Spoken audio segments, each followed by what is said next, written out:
just we're not live or anything. It'll just be recording, and then I'll be able to edit if we need to edit anything, and then it'll be uploaded later. So no pressure on any mess ups. Trust me, I'll mess up at some point or repeat myself.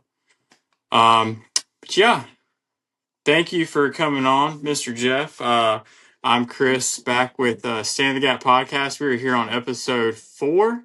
Now we've made it 4 weeks of consistently putting stuff out there. I don't know if it's valuable or not, or how many people it's reaching, but at the very least, it is going to serve a good memory for in the future. So a little bit about Stand the Gap and our program that is associated with the Conservative Coalition of Mississippi. This is essentially the Youth Conservative Coalition of Mississippi, grassroots news, media, and resources.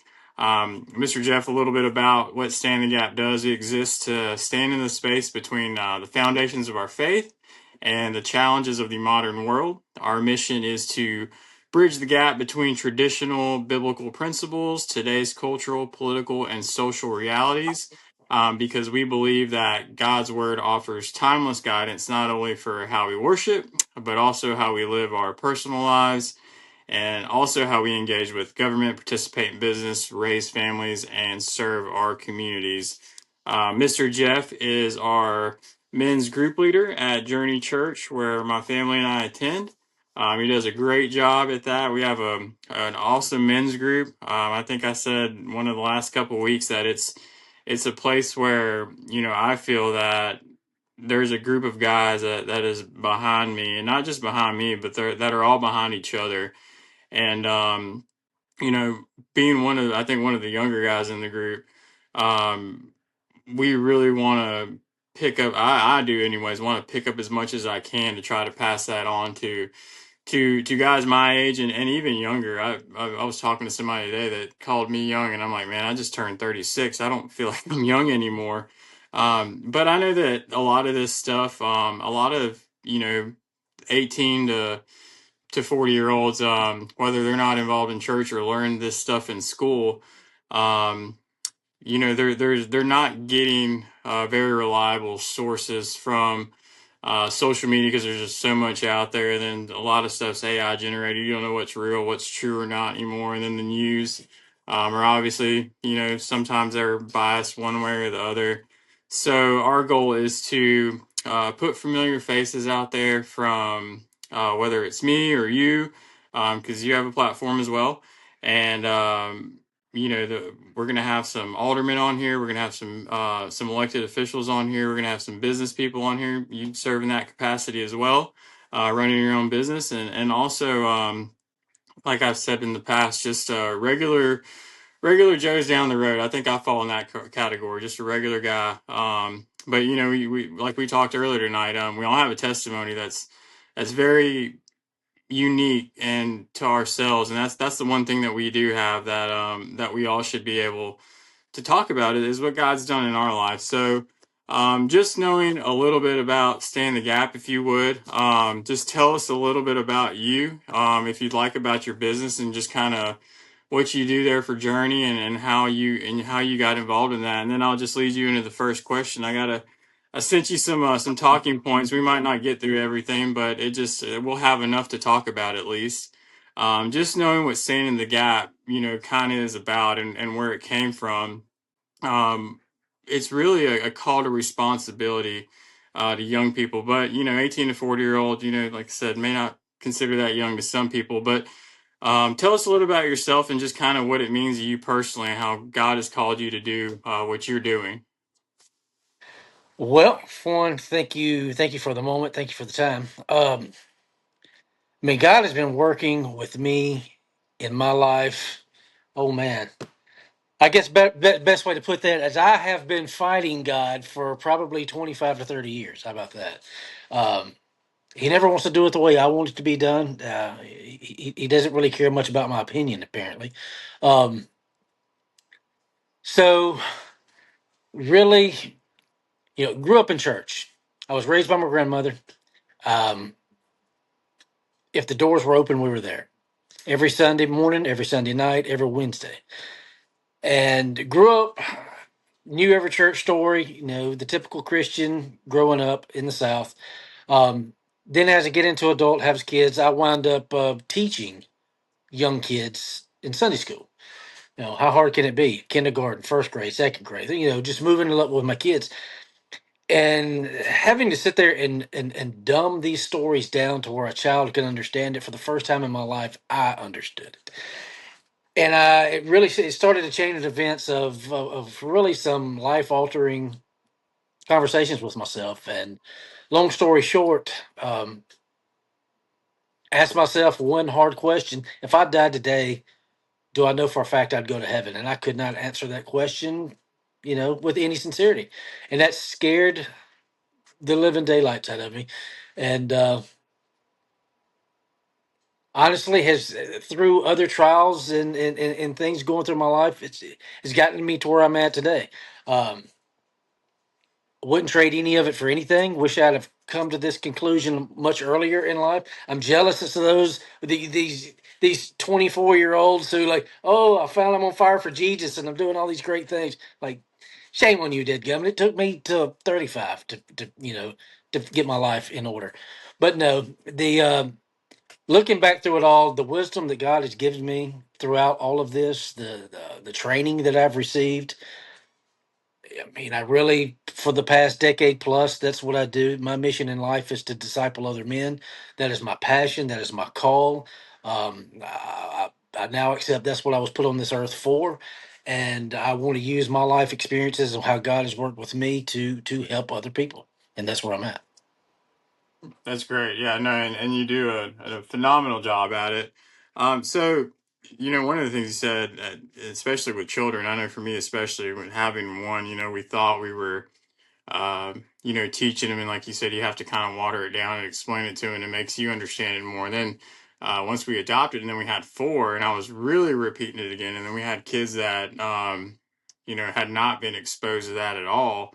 It was really, I was teaching myself again all of these stories and just, I was like explaining it to a blank page. So it was really neat um, to be able to do that. And they were teaching me so much. And I think I said this in the past in one of our episodes that you see things through a kid's eyes. And they see the world so openly. They're so, I don't want to say naive, but they just, they don't see any danger in the world. So it really opens your eyes. And then you tend to see that danger too, because there is a lot of evil in this world. So in preaching the gospel and doing what you do, did you ever find a moment where it meant that you were having to talk cultural and political issues at the same time? I know when you're talking to kids that doesn't come up very much, but I know when you're talking to, young adults and grown men and you're, having to talk about what's going on in the world. Did you ever find a moment whenever you're having to kind of discuss the two cultural and political issues and mixing it? Um, not really. I used to be head over heels in politics for the longest time. I mean, I lived, eat, ate, and breathed politics until I just about drove me insane. And then I just kind of went from all in to turn it off. Mm, Just kind of I don't know. Life got more peace. Now there's not to say in any way that we should ever stick our head in the sand. That's but I think you have to be careful because so many times you get in. Okay, what's the definition of politics? Politics. Actually, I pulled the definition. Definition of politics: the activities associated with the governance of a country or other area, especially the debate or conflict among individuals or parties having or hoping to achieve power. So, you take that and you look at the definition of politics along the definition of faith. Whereas you have one side, you're looking to build yourself in the hopes of gaining power versus another that you're relinquishing self for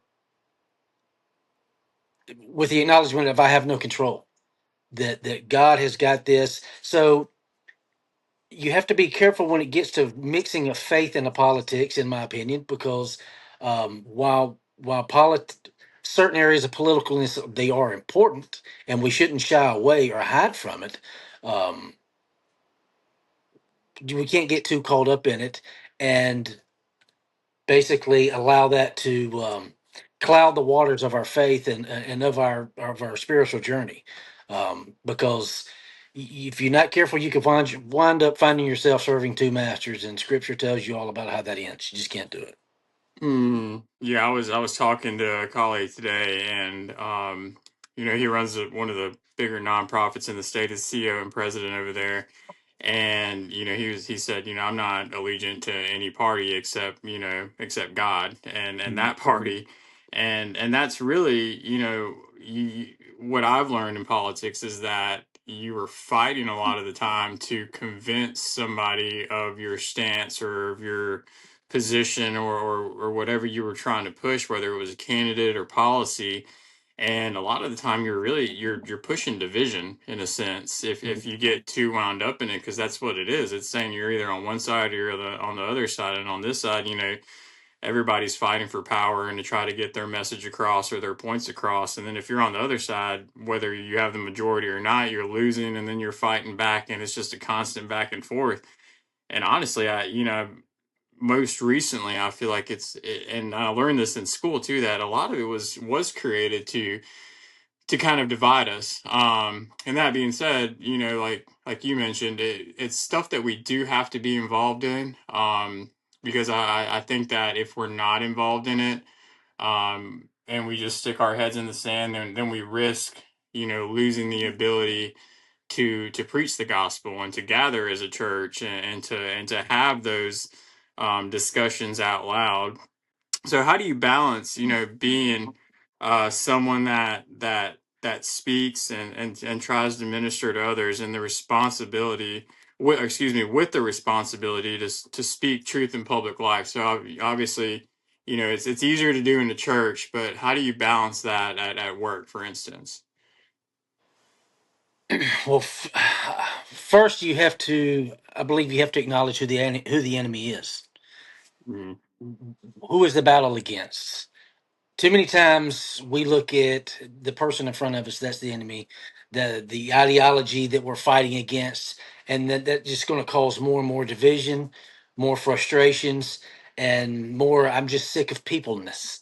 You mm, know, identify that, Satan is the enemy, and he's going to do everything that he can do to separate us, put us in a corner. Now, I say that, but it could also be just the opposite, because the devil doesn't care what side of the boat you fall off of. All he cares you fall off the boat. You can be so involved in your church that you miss a relationship with Christ. I mean, pick your poison. The balance is, I don't know, the old cliche: hate the sin and love the sinner. I mean, I don't know the to know. My problem is not with you. My problem My problem is, with us not paying attention. yeah, yeah. I mean, yes. Keep the conflict where the conflict should be. Uh, Sure. don't put it off on the people, because next thing you know, we all take our own religion, and we're fighting. Your religion's fighting my religion, and my his we're fight. Whether it be your religion in politics, your religion in Baptist, Methodist, Catholic, whatever. These man-made rules that we put upon ourselves that none of us can really follow. This is not the enemy.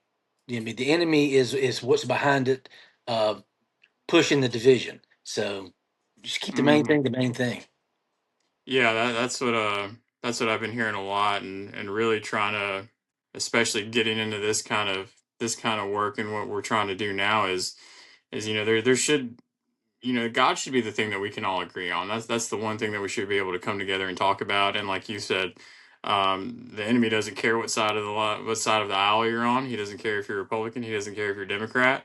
The enemy does not age. He's constantly there. And I think when we're coming together, instead of trying to push the ideology, like you said, because it is. I mean, that's what you're seeing, a lot of division there. it turns in and the enemy's winning. He's like, yeah, look at them. They're arguing about who's more right, and they're both trying to say the same thing. And perfect. That's exactly what I wanted. As opposed to coming together on it. So, what do you have any scriptures that kind of guide you when you're walking the line between truth and cultural relevance? So I mean, it could be anything from Matthew 22, Acts 2. Uh, Basically, both of those encouraging you to go back and reevaluate what you're hearing. When you hear something, go research it, learn it. Look into what you're hearing.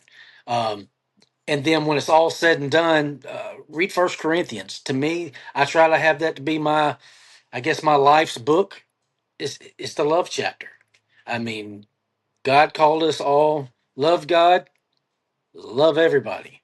Love, love, love. If we could focus on loving one another, if you're loving your neighbor, you're not stealing from him.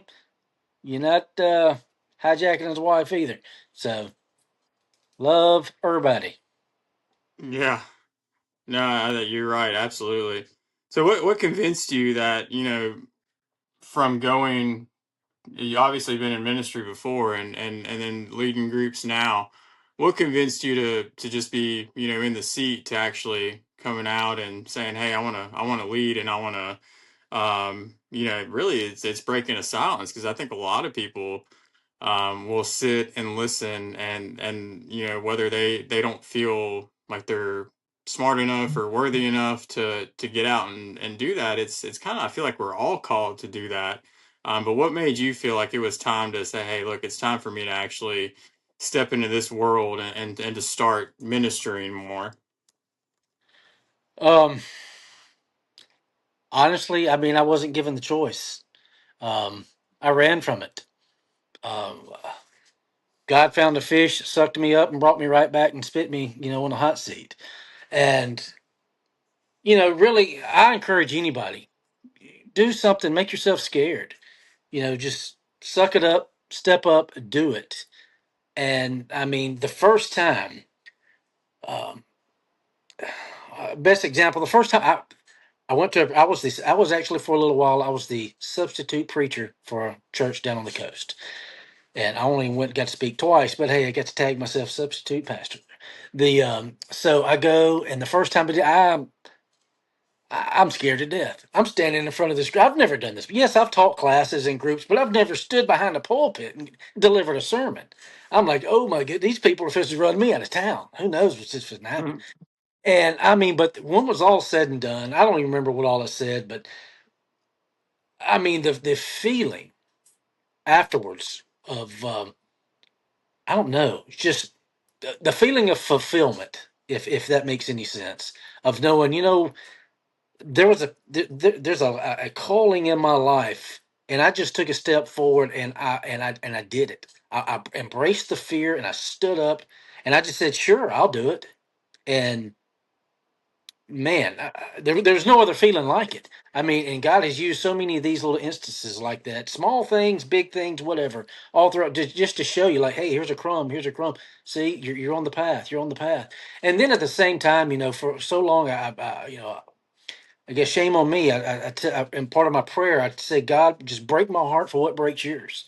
Well, eventually He began to do that, and yeah, really, I mean, you start looking in the world in a completely different light, and you can't sit back. You can't be quiet. And I don't know, the things that I used to sit back and allow pass beyond me. I mean, I just can't do it anymore. Yeah. Mhm. Yeah, I think now obviously you're much more experienced and well versed in that, but I know for me personally, that's kind of the feeling I've had convicted in my heart is you don't really have a choice anymore, but to speak up and to say something. And doing some political work in the past, you had to be very careful about what you were saying, and you had to make sure that you pushed a certain message. And even at times they would say, hey, don't bring that religious stuff in here. We only care about these certain things and these issues, so we don't want to bring that stuff up. Even whenever I ran for alderman, you couldn't really say what you wanted to say because you were concerned with the votes. And And that broke my heart because I'm like, man, this is some small little stupid alderman race, and while you can speak, what's on your mind, you still were kind of holding back some. And since we started doing this, it has felt so free, and I can turn on the camera and I can just blah, and say whatever I want. And I'm not running for office. I'm not worried about the job. I'm not really worried about what anybody has to say about it, because it's really just a matter of saying, like, this is what Jesus has done for my life. This is what Jesus can do for your life. Um, no publicity, no fame, no money involved in it, nothing extravagant about what can come of this. Just the fact that the story is there for everybody and the news is there for everybody, and that's really what I think. For me, a big part of politics should be, and I know that we're gonna try to mix the two a little bit here, because that's kind of part of what we do, is just explaining how that is. The old term, bring it into the ecclesia, was something that I was studying not that long ago, when it was talking about how back in ancient Greece, that's the place where it was like the public square where they were supposed to come and in the community and talk about these things. So let's talk about that, what it means to kind of bring your faith into the public square, not just inside the church walls, but like I said, but into policy, culture, and everyday life. So, why do you believe that the church still has a vital role in kind of shaping the direction of their communities? Well, if the church steps aside, who's doing it? Hmm. Um, if if the one thing that has a guided nature of moralism omits itself, then what does that leave in return? Uh, a whichever the wind's blowing moral dictator to make all your decisions. Um, Now, the country was founded by faith. I mean, there's no other way. The founding fathers look all over it. I mean, it's God written over everything that they did. Now, where we've taken it from then to now, of course, two different things. But just the whole idea of saying, well, this whole separation, you can't have church in the state, and you can't bring God into I mean, says who? Says who? I mean, and if the people would just stand up and put God back into the politics, I mean, you talking about please God bless America. Well, you're going to see God bless America, you know, Hmm. because guess what? God didn't move. America moved. Okay, Hmm. America, get back on track, and let's see the fruits that He has waiting for our nation. Yeah, I don't know if you ever heard, the phrase "God anoints and God appoints," and Oh yeah.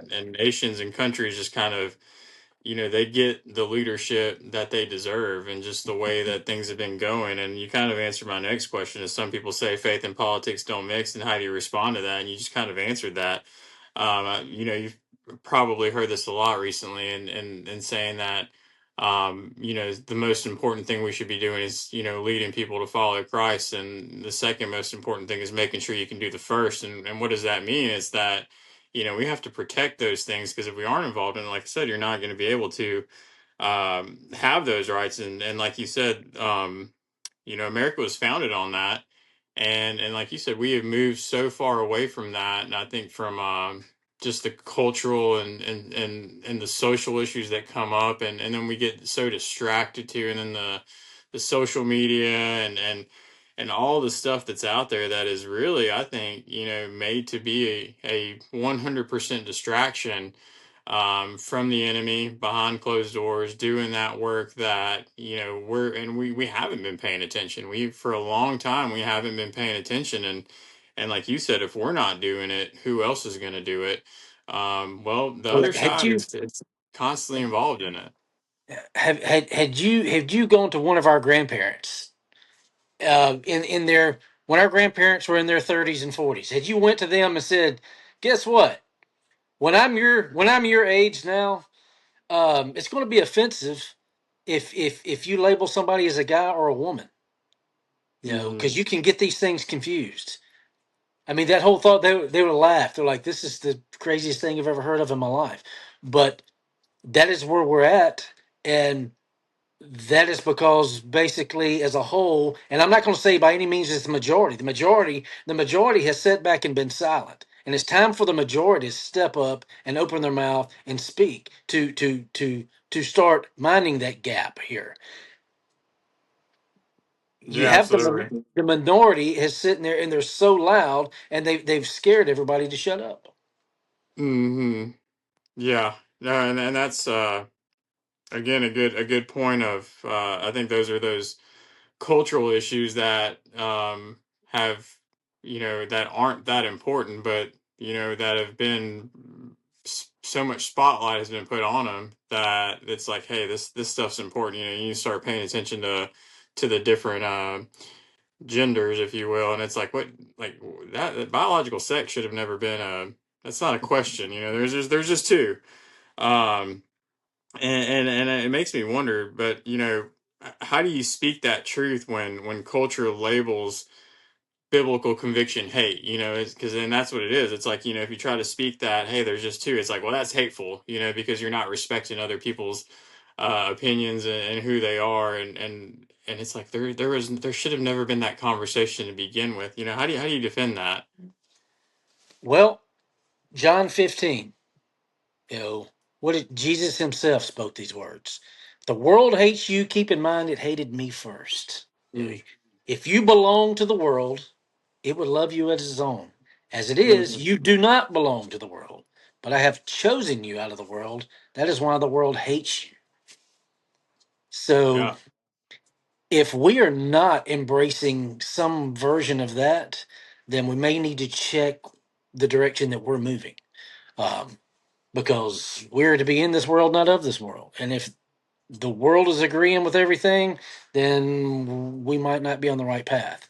So, not to say that we need to go around there gauging our days on how much somebody spat at us or hates us, but you know, if everybody is agreeing, you might want to check your message. So embrace the hate.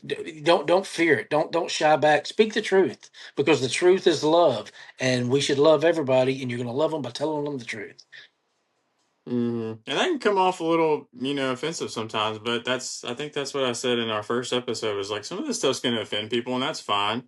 Um, and I think, even at church this past Sunday, we kind of hit on that a little bit. Is the message that we're putting off? Is it simply because we want to be liked and because we want more followers and more friends and more people to accept what we're saying?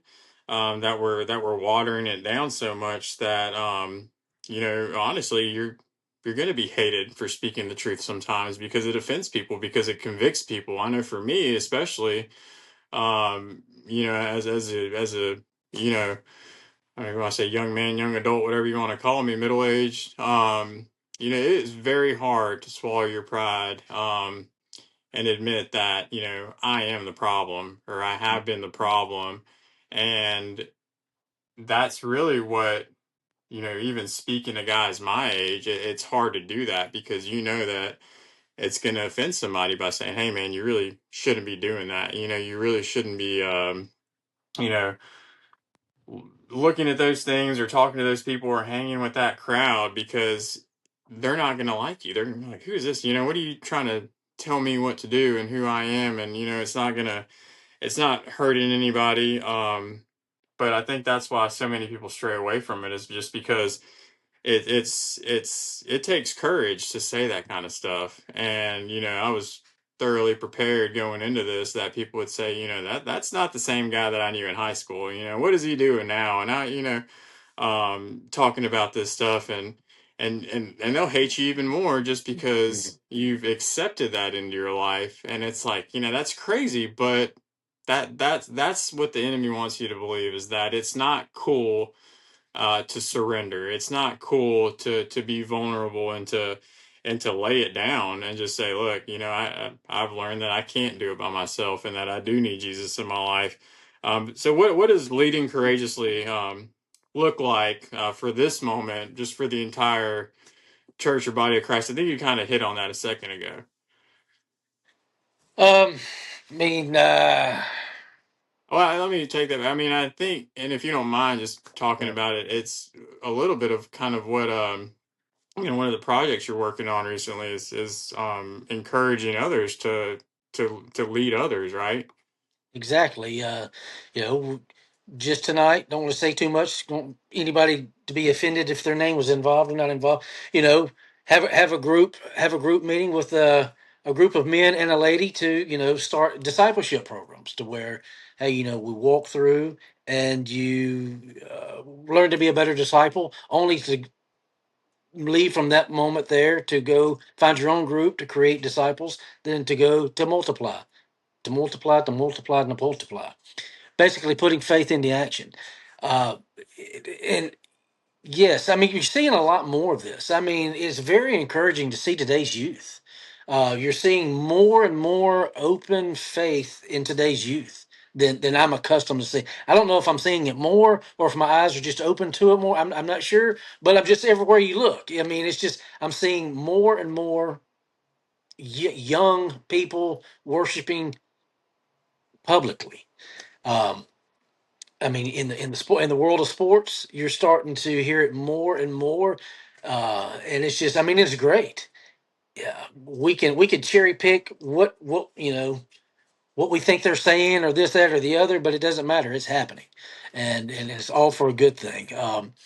I mean, as far as just today, I mean, it's just we've got to stand in the face of the mounting evil before us, and we have to refuse to accept the social norms that are thrown out there. And yes, it's hurt. It's hard. You know, Mhm. people are not going to like you, but you know what? I want to live my life for an audience of one, and this is the only opinion that matters. Yeah, that's great. That's powerful, and I think that's why I like the idea of it so much is because one of the things that we emphasize with Stand the Gap is that leadership isn't just about platform, but it's about discipleship and influence, and we don't realize how much influence we actually have, especially in small groups. And I think that's why churches push small groups, especially our church, so much. But um, whenever you're equipping people like that, it's much more powerful because I think, man, it's hard enough to get somebody to come to church with you, to sit through a group, to learn something, and then have the conversation with them. But whenever you're equipping people, with these discipleship programs, for me, it's like, man, I could already think of like just three or four guys that it's like, hey, look, let's sit down, let's talk about this, and it's a different kind of influence and discipleship that you have there. Because again, I think the norm and the I guess you could say the status quo of I don't need that is just has rubbed people the wrong way. I know for me, and this is probably my fault, but growing up, I was rubbed the wrong way because there just wasn't, it wasn't the right people maybe teaching me and showing me. So now I think it's super important, and I'm constantly learning, people like you, how to better equip myself to be able to talk to others about it because what works for one doesn't work, for all of them. But it's all the same message. It's just there's got to be different ways of discipleship and the speaking that to people. So what does biblical citizenship mean to you in a time where values feel divided? Stand the gap. Yeah. I mean I mean that's it. I mean because you have to hold true to your faith. You have another sect over here that may or may not share your faith, but there's a rule of law. Um, Somebody has to be the voice in between. Somebody has to be there to say, you know, okay, you have the fair. Okay, Old Testament, you had the Sanhedrin, the Pharisees. You had all these religious people. Oh, they're very religious. and they were so religious that they could do everything better than what God had told them to do. So they sort of creating all these new laws. Like, hey, well, he said don't do this. Well, I can one better this. Let's don't do this, or this. And it just and they wound up with well over 600 laws that once you lay them all, you can't follow them. I mean, there's no way we can follow them. And you get to that point, like, okay, we need somebody to stand this gap. Well, hey, Jesus comes along. They're like, okay, help us out, brother. Uh, we've put ourselves up against the wall. What's okay and what's not okay? I mean, so the, our biblical, and I just love that word, that biblical citizenship. I mean, you have to take that and stand the gap for everyone. That, well, okay, render under Caesar what is Caesar's, but at the same time, we're going to honor God. There's a certain line, a moral line that's not going to be crossed, and we're going to stand here and we're going to make sure we don't cross it. Hmm. Yeah, I think those lines get blurred a lot. What's a lesson you've learned about blending conviction and compassion with leadership? Um, I mean, I want everybody to run the race, but I know not everybody has stretched and is ready. Um, Hmm. and honestly, in my more immature phases, that has was a struggle because it's kind of like you know you want to walk down through the church aisle and going, hey, can you believe what John's T-shirt said on it? Like, yeah, well, you were just drinking beer on the doorstep yesterday. Shut your mouth, okay? You know, we have to understand that everybody is going to develop in their own way. It's not up for us to push them to a certain point. It's for us to sow seeds and let the Spirit go to work. Um, it's the heart versus the application. I've got the heart for I want to see you succeed and do all these things, but you have to apply the work and you have to do it. Now I have to be able to accept that I have no power over whether you do it or not. It's not up to me. It's not my job to save you. That's not what I'm here for. I'm just here to sow a seed, and that's the hardest thing I think in a discipleship walk is the embracing the I can't save anybody. Now the good thing is if I can't save you, I can't condemn you, and everybody's probably lucky for that. So Yeah, I think that's where a lot of people and probably don't say anything because it's like, everybody feels convicted at some point or another, and it's like, I have this thing. I have no business telling Bob about, what he's doing wrong. Um, so I always say, it's always an internal mirror. It's always looking back at yourself first and saying, okay, what am I doing and how can I change what I'm doing, and then living that out and leading by example. And for me, it's I can't. I mean, can't go and tell somebody, hey, this is, like you said, condemning them. It's just not possible. But what I can do is I can take a really long good look at myself and just dissect my own self and just work on that. And hopefully, people will see that and it's like, okay, well, that's, um, that's somebody that we didn't think would ever do that, or I see what they're doing and I see how their life has changed. I know for me, um, that's honestly how I saw it was I'd watch people and I'd be like, how are they living their life? And I would see what they would do and how they would react to situations. I'd never see them stress about money. I would never see them, worry or just treat people in a godly way that I just saw their life was better. And then once you start applying it to your life, I was like, man, this really does work. Like my life has gotten significantly better, not just because you're going through the motions, but because you're actually applying it. And I think it starts at home, with your family, with your kids, with your spouse. And that's where I started to see the difference. And I was like, man, it's really not, we feel like we're supposed to, preachers preaching the gospel and telling the Bible, and you're like, man, I could never do that and try to save people. That's not your job. That's not the point. the point is to take it and apply it to yourself and to be an example to others and then yeah, give your testimony and what's going on there. And if there's any gaps, what do you think is the biggest gap that you would see, between Christians and what they believe and how they live publicly? And I think we just kind of talked about that a little bit. Yeah, so I've said it for the longest time that there's a whole lot of people who speak conservatively, but they live very liberally. Your lifestyle doesn't match up with what you say, um, and it all comes back down in my opinion to greed. I mean, it's the killer. Everybody wants more. They need the power to get more, and yeah, I love to talk about all this great stuff that we can need to be doing and how we need to do this to help people better themselves. But what's that going to cost me? Now, wait a minute. That's going to affect me. I don't think so. So, greed.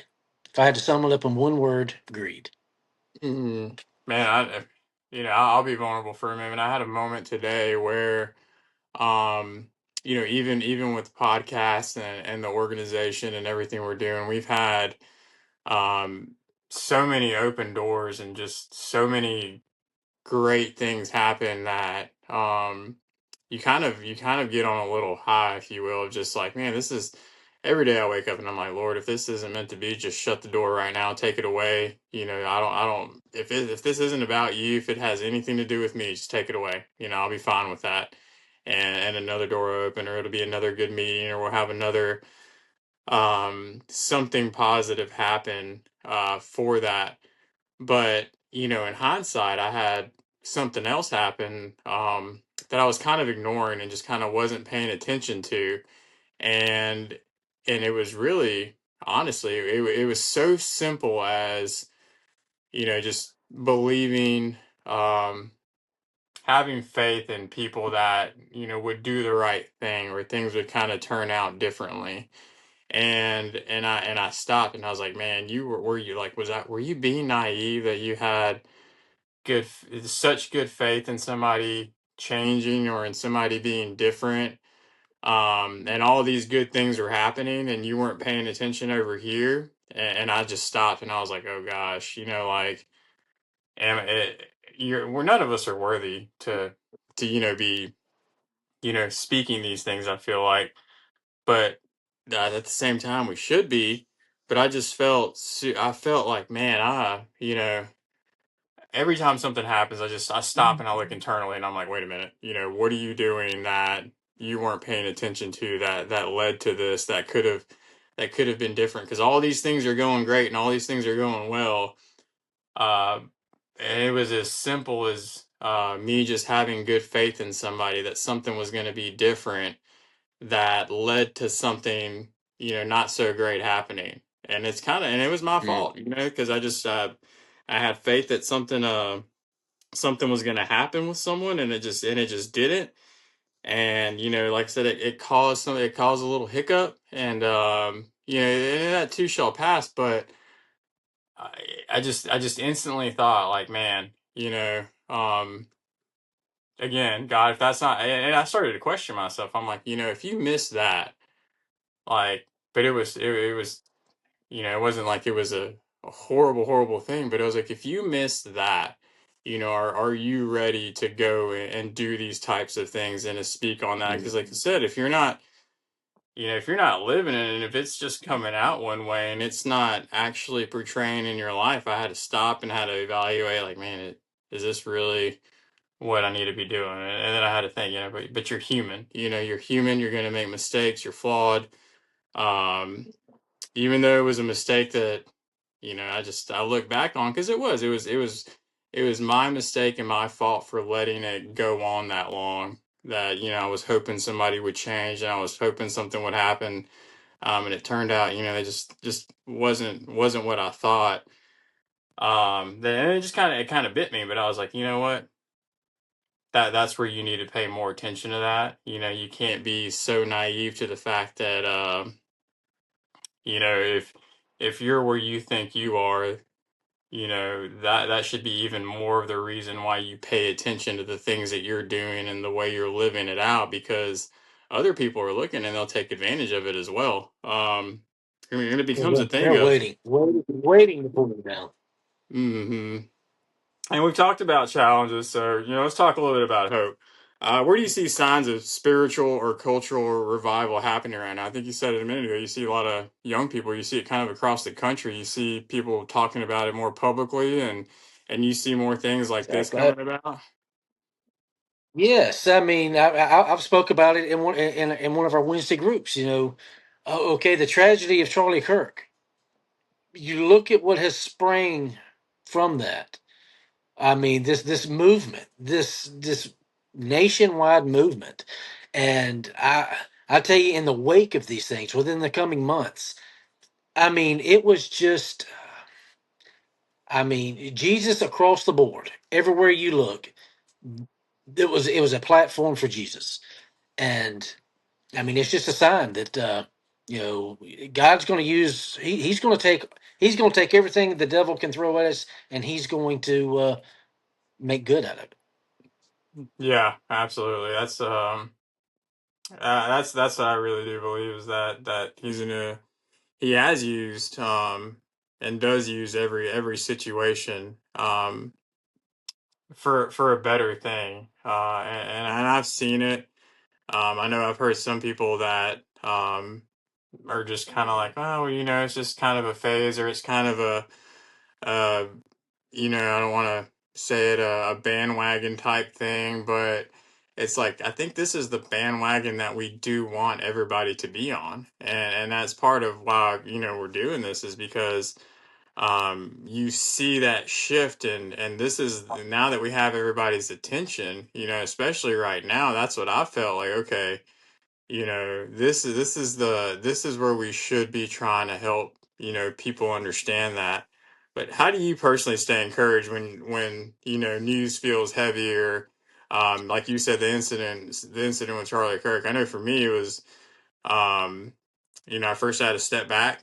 I had to kind of watch and see what was going on. But I think it hit me, when my kids started asking. They're like, well, what happened? What happened? Because we're watching the news and, podcasts and all these stories. And I had to explain to them, like, well, without getting too political, I was, he was really just talking about Jesus.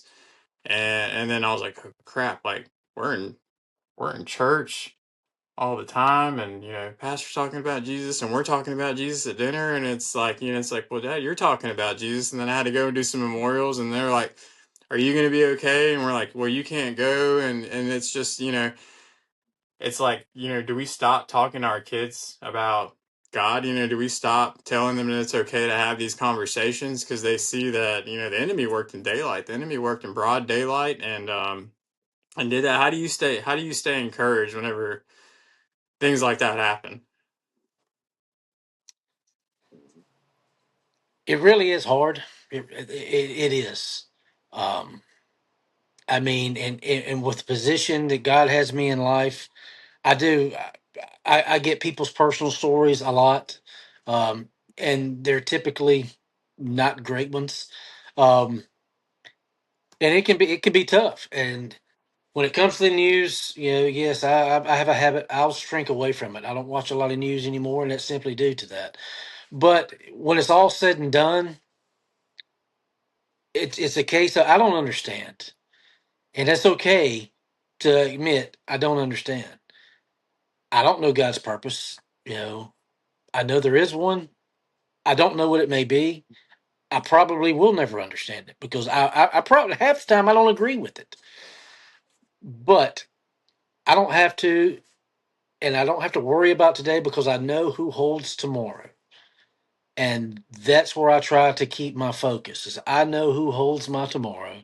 He has a plan, all things for his good. I mean, time and time and time again, he has shown that. You look at all of the things that has happened. Well, life went on. There was an aftermath that so the whole Charlie Kirk. Look at the movement.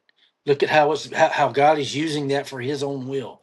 I mean, so no matter what it may be, I mean, we just have to hold hope, and that God has a plan, and this is part of it. We don't understand it, but that's that's that's the nutshell of faith. I don't know. I'm just going to keep walking. I know it's hard to probably see, but what gives you hope about the next generation of believers and leaders? What gives me hope? What gives me hope is kind of what I've already alluded to is seeing these young people being more vocal, calling things out. You're starting to see people having these rallies in these colleges that have just become stereotypes for just the opposite. You're starting to, I mean, just basically a spiritual movement. Um, you know, it just there's certain things just in typical television shows, these reality shows that, my wife loves reality shows. You watch these reality shows, and I'm starting to hear people talk about their faith just on this random show. I was like, wow, this has never happened before. I've never noticed this on television.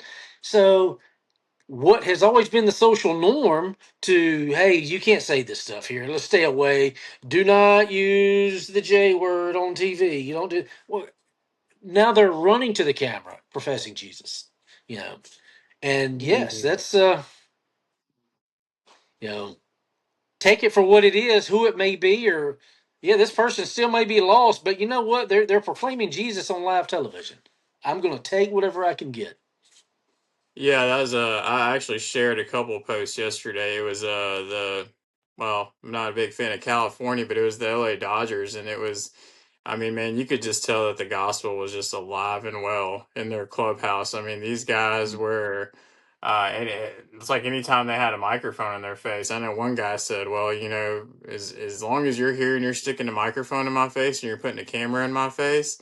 And it's going to go out to a million people, like Jesus is my Lord and Savior. And it's like, man, it seems like a year ago, you just, like you said, you wouldn't hear that because they would be like, oh, well, we don't want to talk about that. Let's talk about, something else. But these people are, and I feel like are just coming out so much more. And that gives me so much more faith. And I know part of it, I'm like, man, I hope some people are just going to say it, but when there's almost something to lose and they say it anyways, I mean, you see some of these people that do lose followers or fans because they said that, and I'm like, that's awesome, like that you're willing to lose it all, for the one that gave it all for you, and that is just amazing. That gives me hope.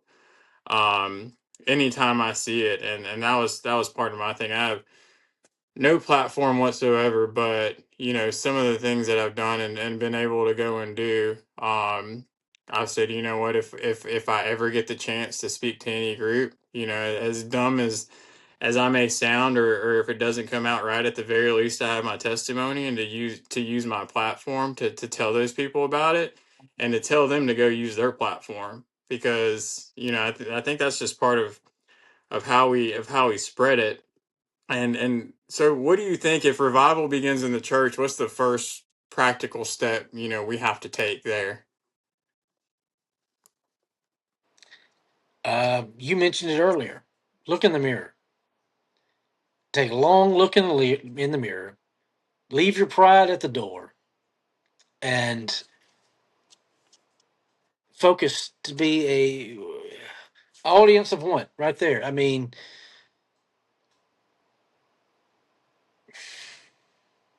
f- focus your eyes on Christ. Walk every step of the way with your focus there. Keep your eye on the prize, and accept. You've got to accept some personal truth for yourself. And too many times, people in the church, leaders of the church, whomever, it's, oh, we're perfect. We have this. We're a model of perfection, and we're going to go about. We're going to do these things, and look at me. Well, it's so not the case. I mean, look, I'm about as jacked up a person you're going to find. I mean, I'm going to screw up at least 7 times a day, at least. And hopefully tomorrow, those 7 things I do won't be quite as bad as the 7 I did today. They just get a little bit better, I mean, we're flawed individuals, and that's, I mean, every church, your pastor, guess what? He's human. He's just like you. You know, he's just bolder in his faith, and he's been called to talk. So, I mean, let's just be real with ourselves.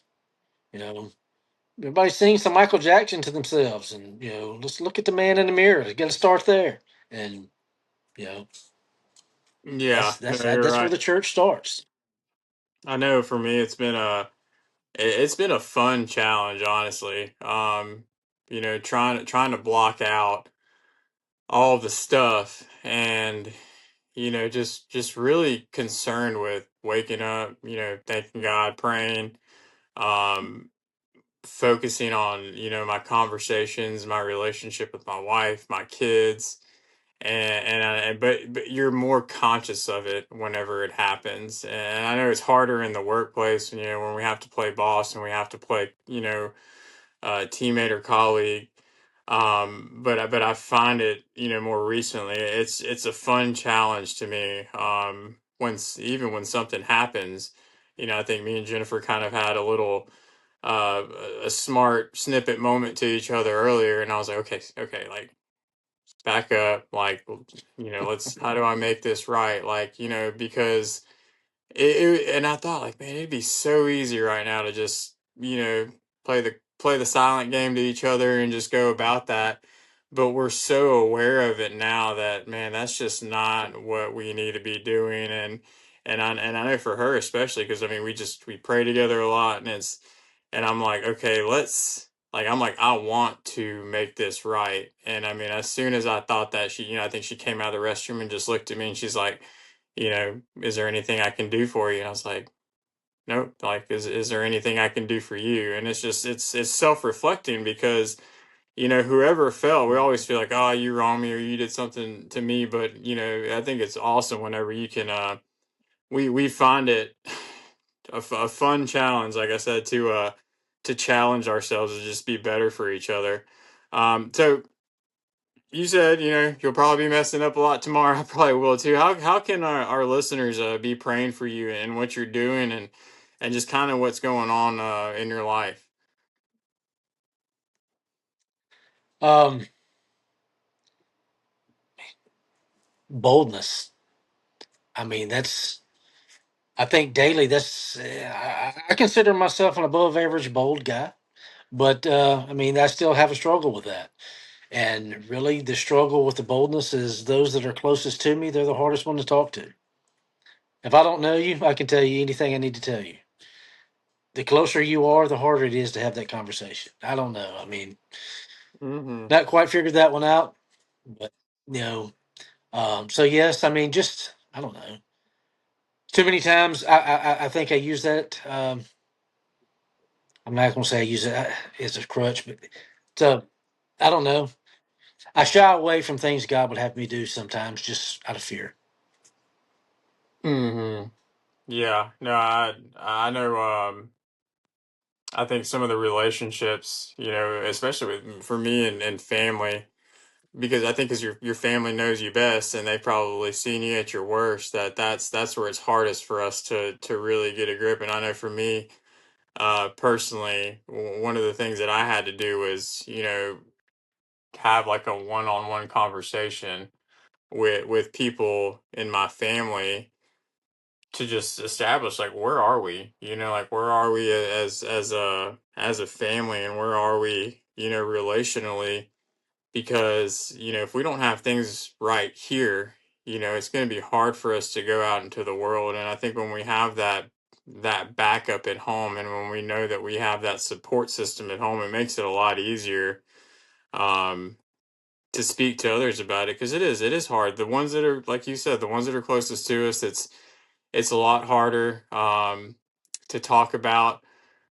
But man, it is so much more fulfilling, whenever that those people have your back. And that's what I love about our groups, especially, is that, it's not sugar coated, is very much, hey, truth and accountability. And for me, that's, especially at our church, that's one of the biggest things that I see, especially among a bunch of the guys, is that it's accountability factor. It's like you see other people doing it and you feel like, you need to be involved in that. I know that was a big thing for me, was that, when we started going there, I worked a lot on Sundays, and Jennifer was going. She was obviously, in the preschool ministry, and working with the kids. And I was like, if I'm ever going to be, like, I have to be a part of this. I have to be a part of this, but it has to start with looking internally and what I'm trying to hold back for myself and what I'm scared to do. Because it's like the people that'll matter, that will matter the most, is where you need to focus on those relationships, I think. So real quick, before we close out, we're gonna end with some quick fire questions, just short answers from the heart. A Bible verse that keeps you grounded when the world feels chaotic. Isaiah 43.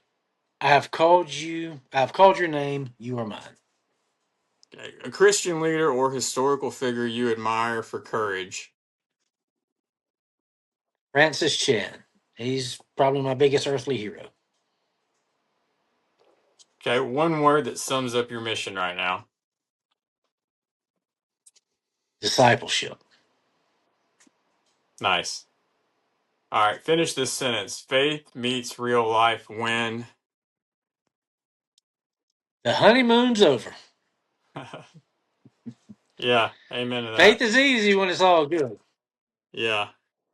Yeah, that was definitely a thing today, and I mean, it was like, um, because there was a lot of things that it was like, you have to do this, you have to do this, and that's all I kept thinking in my head, is like, now you have to do this, and now you have to do that, and I was looking at the wall, and we have, stuff all throughout our house, and I was just looking at this big picture, and it said faith on it, and it took me a solid 10 minutes to realize what I was looking at, and it's like, where is your faith? And it's like, now that the proverbial crap has hit the fan, and you're literally having to do, nobody's making these calls for you, nobody's doing this stuff, Jesus isn't going to make those calls for you, you're having to step in and really move some pieces around. But even at the end of the day, it's like, that's when faith matters the most, is whenever, it's like you do have control, but you don't have control. It's funny. It was just a huge sign. I'm sitting there and I'm like, duh, you idiot. Like, this is when that matters the most, is because, right now, that you feel like you have to have it all and you have to do it all, is the exact moment when you have to let it all go. And that's where we were just like, oh, I have to figure this out. All right. One challenge or encouragement you'd leave, with our listeners today.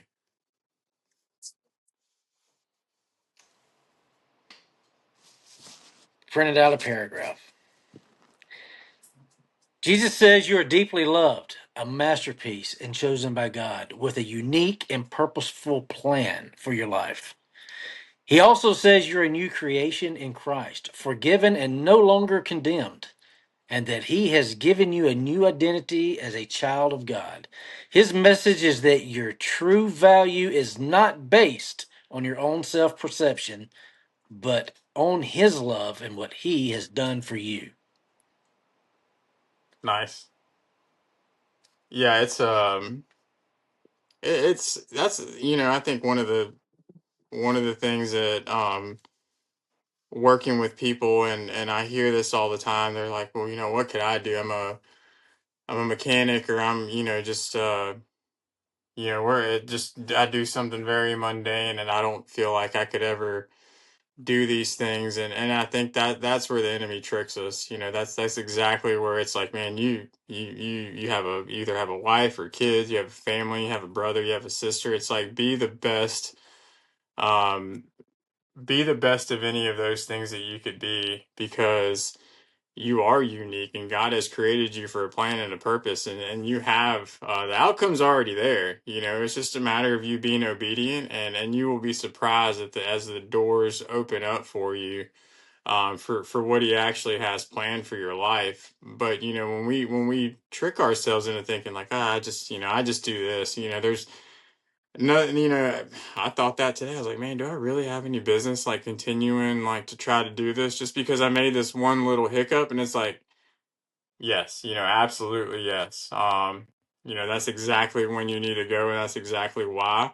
because you can recognize those things and you can talk about those things, and we're all imperfect, but God has a bigger plan for us, and if we would just surrender it and allow Him to work in us, it's amazing what can come out of that, and even if it's just one, like I think I told you this earlier, even it's or I told somebody I was like, even if it's just me here in my home office and then in the garage talking to myself in 10 years at the very least, the kids will see it and the kids will know, and that's fine with me, but either way, God has a purpose for our lives, and especially with kids you really have to explain that to them, because it's easy for the youth right now. I think they're getting fed so much stuff that it's so easy to get lost in the space of things in this world.